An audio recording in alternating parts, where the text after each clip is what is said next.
Hi, would you like to learn about the war in Libya? The USA and her allies, including Canada, Britain, France, and Italy, have been bombing Libya for the last 6 months. Libya is a country on the north coast of Africa in the Sahara Desert, and they have been bombing its water supplies, as well as its hospitals, universities, factories, and bakeries. They are trying to help rebels to take over the country and overthrow Libya's leader, Colonel Gaddafi. These rebels have been trained since the 80s by the CIA. Back then, Gaddafi took over all the rich nations' corporations operating in Libya and made them be owned by the Libyan people, so that oil profits went straight into every Libyan's bank account. He made petrol cost 14 cents a litre and built hundreds of thousands of poor people free homes. Part 2. Economics. All the poor countries in the world are poor because their economies are owned by rich countries. New Zealand's economy is 85% owned by rich nations. Because the rich nations own the factories and other means of production, they are highly mechanized and produce more products than the workers can afford to buy. Because workers are only paid enough to maintain themselves and their families and receive their training. This caused the corporations to reduce production, increasing unemployment to the point that New Zealand didn't produce enough to maintain itself, and had to borrow from the rich countries, causing debt. Our debt increased until by the 70s we couldn't afford to pay interest on our debt, so our government had to sell the industries it owned to the rich nations, including telecom and the railways.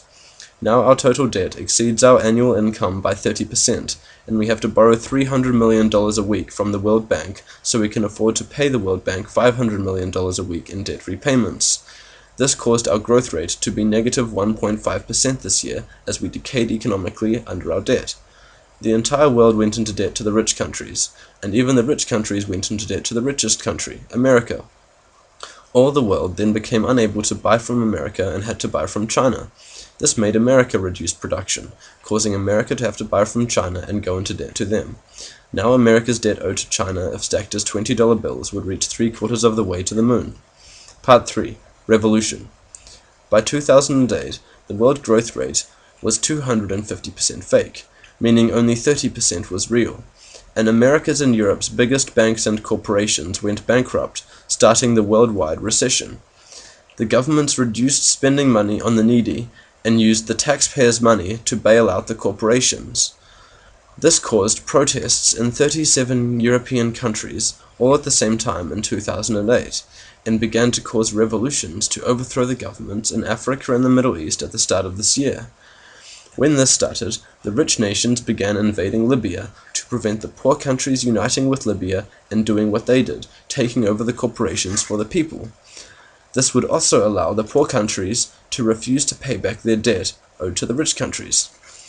If the whole world united and abolished money and debt, then all poor people in the world would be 500 times richer, because 50% of the world's population own only 1% of the world's wealth. Last century, most of the world was owned by a few European countries, which forced their colonies' economies to be owned by them, causing debt and revolution against colonialism. Some revolutions failed, and America replaced the colonial governments with puppet dictatorships. Some succeeded and took over the economy and gave it to the people, and joined a worldwide union of liberated states called the Socialist Bloc. Gaddafi was one of the few leaders who sent his army across his own borders to promote revolution to try and destroy colonialism. The Socialist Bloc collapsed because China left it and became an ally of America and started training mercenary armies to wage civil wars in all the African nations of the Socialist Bloc, killing millions of people. Only a few former members of the Socialist Bloc kept the economy in the hands of the people. One of these was Libya. Thus, Libya remains one of the brightest beacons of the world revolution. When America declares war on Libya, many African nations will unite to defend it, as they shed blood fighting alongside Libya against colonialism and dictatorships. This will cause a chain reaction, causing all presently and former revolutionary states in the world to unite, allowing the world to unite in 7 days. If these countries don't unite in time, many countries will be invaded, including Russia and China, which were once members of the Socialist Bloc and who shared revolutionary history with Africa. Thus, the invasion of Libya is the first act of World War III by the rich countries against the poor countries to stop a world revolution of the poor against the rich. Most rich nations are allies of America's NATO military alliance. Even though New Zealand is poor, we are also part of this alliance. Our Prime Minister John Key is giving millions of dollars to fund the rebels in Libya, so thus our government is just as evil as America's is. Thus this theory gives us the justification to overthrow our government and give power to the people. Part 4. Rugby World Cup. The rebels in Libya cannot win because all the tribes of Libya support Gaddafi. The rebels are being held up by a few thousand British ground troops. America needs to declare war on Libya so they can invade with thousands of ground troops and tanks to overthrow Gaddafi. America will need to blow up their own civilians to justify declaring war on Libya. Since Gaddafi will soon beat the rebels, they will need to do this within the next month. They must also begin World War III before the recession gets worse and the world revolution intensifies. Since 13 of America's allies are attending the Rugby World Cup being held in New Zealand, they will blow up the Rugby World Cup finals on the 23rd of October, killing 60,000 innocents. All of New Zealand needs to be warned urgently, since we only have 4 weeks left.